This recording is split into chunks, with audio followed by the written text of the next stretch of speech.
Bonjour à tous, alors j'espère que vous allez bien. Aujourd'hui je reviens avec une vidéo haul et ce sera des achats uniquement qui concernent l'art-thérapie. C'est des achats que j'ai fait tout récemment et surtout il y a des choses que j'ai achetées. Je ne sais pas du tout ce que ça va donner, mais ne vous inquiétez pas, je vous en reparlerai forcément en live. Donc n'hésitez pas à venir nous rejoindre en live sur Twitch. C'est super sympa, c'est une super plateforme. Je vous invite vraiment à venir nous rejoindre. Alors tout d'abord, j'ai trouvé ce set de stylo gel. J'adore les stylos gel pour faire les petites choses, les petits détails. J'utilise des stylos gel depuis le premier jour que j'ai commencé l'art thérapie. Et j'ai trouvé ce set de 30 pièces hyper pas cher, genre 3 € je crois, à la foire fouille. Donc il y a des couleurs pailletées au milieu. Tout ça, c'est des couleurs pailletées, c'est ce que je préfère. Vous avez des couleurs fluo et des couleurs basiques et des couleurs métalliques. Voilà, donc hyper sympa. Je continue mon stock de stylo gel parce que j'adore ça. Ensuite, j'ai acheté du papier. Alors, j'ai acheté deux types de papier différents. Le premier que j'ai acheté, c'est du papier Daler Rowney. Alors, c'est du papier à dessin épais et lisse parce que je déteste le papier à grains. J'en ai testé plusieurs, ça ne me convient absolument pas pour le crayon de couleur. Et ce papier convient au crayon et également à la peinture, ce qui est hyper génial. J'ai trouvé un papier lisse de chez Action qui est top, mais par contre il est avec des feuilles marron et des feuilles noires, donc pas très utile.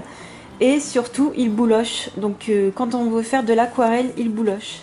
Donc celui-ci est fait également pour la peinture. Par contre, il faut forcément un côté négatif. C'est le grammage. Enfin, il est trop épais. C'est du 220 et c'est vraiment dommage parce que moi du 160 ça me suffirait largement. Et mon imprimante elle aime pas trop le papier de 220. Donc j'ai réussi à imprimer le coloriage Jade Summer. Voilà, je possède le livre. Cute Witches de Jade Summer. Et mon imprimante l'a bien imprimé. Par contre, ça a un peu du mal à passer quand même. On va pas se mentir, j'ai pas envie de foutre en l'air mon imprimante. Donc ce papier, je vais le garder, je pense, pour aller imprimer chez l'imprimeur. Donc ce sera une imprimante professionnelle. Ce sera beaucoup mieux. Mais sinon, comment dire, au toucher comme ça, c'est hyper lisse et c'est ce que j'aime, c'est vraiment ce que j'aime comme papier. Comme texture, c'est ce que je préfère personnellement. Donc voilà, il est lisse. Donc il n'y a pas de grain. Et le grain lisse, pour vous dire, pour moi, ne me convient pas du tout. Donc je recherche vraiment en ce moment des papiers lisses. N'hésitez pas à me dire des marques. Par exemple, je ne sais pas, chez Clairefontaine, chez Cultura ou quoi. Surtout, n'hésitez pas. Il faut vraiment que la première qualité pour moi, ce soit du papier lisse. Si ça prend pas la peinture, à la limite, tant pis. Mais voilà. J'ai acheté un autre papier, j'ai fait des essais dessus. Alors, c'est un papier tout à fait différent parce que, je vous dis, hein, j'ai acheté des choses sans vraiment connaître ce que ça allait donner. Mais bon, au bout d'un moment, voilà, il faut tester pour savoir. J'ai acheté cette ramette de papier Clairefontaine. C'est un papier lisse, mais un papier satiné. Comme ça, on ne le voit pas. Donc, je vous invite vraiment à lire au dos ce qui est écrit. Alors, en français, c'est écrit papier ultra blanc, très satiné pour impression laser, couleur et jet d'encre. Donc, ça prend tout type d'imprimante, mais c'est du papier très satiné et surtout, c'est du 160, donc beaucoup moins épais. Et surtout, ces deux trucs-là, ça coûte le même prix. Limite, ça coûte un peu plus cher. Et encore, off. Allez, même pas une dizaine d'euros pour ça. Donc, il y a 20 feuilles. Non, il y a 25 feuilles dans le Daler Rowney. Ici, il y a 250 feuilles pour même pas une dizaine d'euros. Et je me suis dit, bon, il n'y avait que ça comme papier lisse quand je suis allée à Cultura. Et je me suis dit, on va tester. Donc, en rentrant, j'ai fait des petits tests. Ici, c'est les crayons de couleur Derwent Artist, ici, qui sont des crayons de couleur plutôt secs. Les deux du haut, ici, ce sont les Prismacolor premiers. Ici, ce sont des crayons en pastel sec. Ici, ce sont les Neocolor 2 que j'ai aquarellés. Et ici, c'est un Posca pailleté que je vais vous montrer juste après. La chose que j'aime bien, c'est qu'au niveau du crayon de couleur, franchement, ça a l'air d'aller. Par contre, à mon avis, on voit beaucoup plus facilement les coups de crayon. Donc faire attention, je pense, à ne pas aller trop vite et trop fort. Et par contre, au niveau de tout ce qui est aquarellable, eh bien, ça n'a pas l'air de boulocher en fait si on ne met pas trop d'eau. Si on met pas beaucoup d'eau, ça bouloche pas. Par contre, à mon avis, si on en met beaucoup, ça va boulocher. Ça va pas faire, à mon avis, comme le Daler Ronie qui est fait également pour la peinture. Et au niveau du crayon en pastel, ce qui est bizarre, c'est qu'en fait, j'ai soufflé le pastel et ça m'a tout imprimé. Donc, vous voyez, les traînées de pastel, c'est uniquement quand j'ai soufflé. J'ai pas passé mon doigt, j'ai rien fait. J'ai simplement soufflé le résidu et ça m'a tout imprimé au-dessus. Donc, bon, c'est pas grave si on fait un fond, parce que quand on souffle, voilà, et je veux dire, le fond est fait. Mais si on veut faire juste des détails et souffler, et puis que le reste doit rester blanc, ça va être compliqué. Voilà. Je ne sais même pas d'ailleurs si ça le fait à tous les papiers, je n'ai jamais testé. Mais sinon, c'est du papier. Est-ce que je vais pouvoir vous montrer, comme c'est écrit... Est-ce que je vais pouvoir vous montrer que c'est un papier satiné, hein? Donc peut-être que ça ne plaira pas à tout le monde. Je préfère vous prévenir, c'est pas un papier photo, mais on sent que c'est un papier brillant. Voilà. Donc bon, à tester, à voir, sinon ça ira tout simplement avec ma ramette de papier d'impression, hein, je veux dire, voilà, ça me servira comme papier d'imprimante dans tous les cas, mais beaucoup moins épais et celui-ci passera tranquillement dans mon imprimante. Mais en tout cas, je vous reparlerai de ces types de papier, mais le problème que j'ai personnellement, c'est à trouver un papier qui soit aussi fin que celui-ci, qui ne soit pas forcément brillant, et qui prennent aussi bien les crayons de couleur que la peinture, que l'aquarelle. Et c'est vraiment pas simple à trouver. En tout cas, moi je veux quelque chose de facile d'accès et de pas cher. Voilà, personnellement.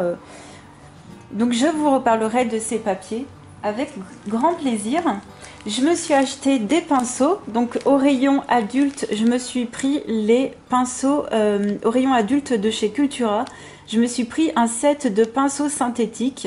Je manquais aussi bien de pinceaux plats comme ça pour faire les fonds que de pinceaux précision. Donc toujours des pinceaux synthétiques et plutôt fermes. Personnellement, j'adore utiliser ce genre de pinceaux. Là en plus, on en a à poil court, ce que je n'avais pas encore. Et vraiment des pinceaux basiques. Ça m'a coûté, je crois, très peu cher. Pour tout vous dire, c'est vraiment des pinceaux premier prix. Et au rayon pour enfants, je me suis trouvé des petites tailles de pinceaux. Donc là, c'est Créalia. C'est le numéro 00 et le numéro 0. Donc des pinceaux très très fins, synthétiques. C'est vraiment ce que j'utilise. J'en ai déjà dans cette gamme. Et pareil, c'est vraiment pas cher. Ça doit coûter 1 euro. Ensuite, dans un magasin Centracor, donc je suis allée avec Héléis Colo. Elle a trouvé cette peinture hyper sympa. Alors elle sait que j'adore le noir pailleté, le noir nacré, tout ce qui est noir brillant, j'adore ça. Et elle a trouvé donc cette peinture acrylique Pearl Black de la marque Févicryl. Ils ont tout plein de teintes. Si vous aimez plein de teintes, toutes les couleurs, elles existent dans les Centracor. Et c'est un petit pot de peinture qui a coûté 1,50 € ou quelque chose comme ça. Et donc on devine que c'est un noir nacré. J'espère qu'on le devine. J'ai pas encore pris le temps de l'essayer. Mais pour sûr, je vais l'utiliser dans mes coloriages. Et pourquoi pas dans un coloriage Halloween, puisque le noir est de rigueur, je trouve. Ensuite, mon amour pour le noir pailleté, le noir nacré ne s'arrête pas là. J'ai trouvé des stylos gel. Vous savez que j'aime énormément ça en couleur noir pailleté. Et j'ai du mal à en trouver à l'unité. J'en ai tout simplement trouvé dans le Cultura du département à côté. De la marque Cultura. Voilà. Donc j'en ai pas dans le mien. Mais il y en a dans le département à côté. À l'unité. Peut-être que j'ai mal cherché dans le mien. Je regarderai. Mais j'étais trop contente. C'est de la marque Cultura, ça fait bien l'affaire. C'est un noir pailleté tout simplement. Moi je les utilise quand il faut faire des détails, quand il faut faire aussi des ombres. Par exemple quelque chose, on voit un coucher de soleil et puis il y a quelque chose qu'on fait en ombre noire. Par exemple, je vais utiliser ça. Enfin, je trouve qu'il y a énormément d'utilité et le mien était vide. Et je suis très très contente de l'avoir trouvé. De l'avoir trouvé. J'en ai pris plusieurs. Et il y a une offre en ce moment, bah, comme à chaque rentrée scolaire en fait, il y a des offres sur les Posca. Donc 3 achetés, 1 offert. Je me suis pris tout d'abord ces 4 premières couleurs en PC1M. Donc c'est pas la plus petite mine, mais c'est celle d'après. C'est celle qui est en plastique, comme ceci. J'ai pris le orange.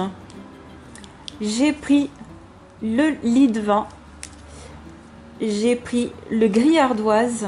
Et j'ai pris le bleu clair. Donc 3 achetés, 1 offert, ça vaut hyper le coup. Donc en PC1M. Et je suis retournée là aujourd'hui encore à Cultura. Je me suis repris des teintes. J'en ai pris 2 en PC1M toujours. J'ai pris le vert clair et le rose saumon. C'est un orangé pastel. Un orangé clair en fait. Voilà, c'est pas un rose saumon, pas du tout. Ne vous fiez pas au nom des teintes. C'est un orangé clair, voilà. Et donc j'ai pris le vert clair et en teinte un peu plus, enfin en mine un peu plus grosse. Malheureusement, il n'y avait pas plus fin. J'ai pris 2 autres teintes. Donc en PC3M, j'ai pris le vert émeraude. Donc c'est un turquoise. Voilà, comme couleur. Et la mine est beaucoup plus grosse. Donc c'est une mine en mousse. Hein. Là pour le coup, c'est une mine en mousse. L'autre est une mine en plastique. C'est vraiment... C'est pas un souci, moi j'ai déjà un 5M en noir et je connais déjà ce genre de mine. J'ai également un blanc mais dans une autre marque, ça ne me gêne pas. Et puis il n'y avait pas plus fin, en tout cas au niveau des tailles de mine. Et surtout, ben, j'ai voulu tester les Posca pailletés. Donc les métallisés, j'en ai 2, je vous les conseille pas. J'ai le doré et l'argenté, ça ne... Il n'y a pas de pigment en fait. Il n'y a pas de pigment, ça bouloche très vite, ça coule très vite, bizarrement. Moi, j'ai pas ce souci avec les colorés basiques. Donc, je vous conseille pas les métallisés, mais par contre, les pailletés, on me les a conseillés. J'en ai pris un avec une pointe PC3ML. Donc, c'est une pointe, comment dire, j'ai l'impression que c'est une pointe en plastique, mais c'est pas une pointe en mousse comme l'autre. Mais ça fait très très bien l'affaire, moi, peu importe. Donc c'est du 3M. Je vais vous montrer l'épaisseur de la mine. Et surtout, c'est pailleté comme j'aime. Donc c'est ici. Donc là, j'ai fait des traits pour vous montrer la grosseur des traits. Ça passe en fait. C'est pas hyper fin, d'accord. Mais de toute façon, moi, ça, ce sera pas pour repasser sur des traits. Ce sera pour colorier en fait. Des petits détails. Et au niveau du brillant, ça va. Hein. Ça fait des petits pâtés quand j'ai fait au-dessus. Mais quand on fait les traits, ça en fait pas du tout. Et c'est super sympa, je trouve. Donc, à voir à l'utilisation quand même. Je vais pas m'avancer parce que je l'ai juste testé sur ce papier-là. Mais franchement, je suis très contente d'avoir pris cette teinte rose. Et à voir à l'avenir si je m'en prendrai d'autres. Pour l'instant, je vais vous avouer, j'ai une 14... Allez, 14, 15, 16, 17, 18, 19, j'ai 20, 22 couleurs, voilà, 22, 23 couleurs à peu près. Ça me suffit largement pour l'instant. Et franchement, profitez des offres 3 plus 1 gratuit parce que c'est pas donné, c'est 3 et quelques ou 4 euros. Après, sincèrement, une couleur blanche, personnellement, me dure facilement 1 an. J'en mets pas à tout bout de champ, j'en mets pas overdose... à outrance on va dire dans mes coloriages. Donc imaginez bien les couleurs, je vais pas les utiliser en 1 an mais en beaucoup plus d'années. Voilà pour ça, ça vaut vraiment le coup. Et enfin une superbe découverte, c'est ce livre Identifier les oiseaux par la couleur de Marc Duquet. Alors vous allez me dire qu'est-ce que ça a à voir avec le coloriage. Je trouve le livre hyper bien fait pour prendre modèle pour faire du coloriage. Donc récemment, j'ai choisi de colorier un oiseau aux couleurs de celui-ci, le bouvreuil pivoine. Vous verrez ça dans un Clara Markova. Je suis en train de faire en live sur Twitch un coloriage aux couleurs d'automne et j'avais choisi de colorier un bouvreuil pivoine comme ça. Mais en fait, ce livre est hyper bien fait parce qu'on voit vraiment les couleurs. On voit les couleurs des oiseaux et on les voit de près. On les voit même à elles déployées pour certains. Et il y a très peu de texte en fait. Moi, c'est pas pour reconnaître les oiseaux dans la vraie vie, quand bien même ça pourrait faire un double usage. Moi, c'est surtout pour avoir les couleurs. Et c'est tout classé en fait que je vous montre. Là, tu as la partie oiseau avec du noir à la gorge. Ensuite, ici, oiseau avec le dessus gris-brun. Tout est classé par couleur. Oiseau avec le dessus vert, etc., etc. Et après, on a des gros plans, ailes déployées, du dessus, du dessous, par exemple, des oiseaux. Et sur le côté, des vraies photos. Et ça, vraiment, ça vaut donc 20 €. Je vous l'ai mis dans ma boutique Amazon. Et il coûte 20 € sur Amazon, hein, donc ça ne coûte pas du tout plus cher que ce que j'ai payé. Hein. Je l'ai payé 19,95 €. Il est exactement à ce prix-là sur Amazon, également dans ma boutique. Et je trouve que c'est hyper sympa pour avoir des idées de couleurs. Et également, si vous avez par exemple un oiseau avec un plus long bec, et ben vous regardez vraiment des oiseaux avec un plus long bec. Qu'est-ce qu'il existerait comme couleur si vous avez envie de coller à la réalité ou pas. Et je trouve ce livre vraiment sympa. Donc c'est un auteur qui a fait plusieurs bouquins sur les oiseaux, mais celui-ci est vraiment très bien fait parce que on voit vraiment les oiseaux en gros plan, quoi. Et c'est vraiment un super achat. Donc cet achat, je l'ai fait personnellement au parc des oiseaux à Villars-les-Dombes dans l'Ain. Mais il se trouve sur internet facilement. Et je pensais pas du tout tomber sur un livre hyper intéressant à la fin de ma visite.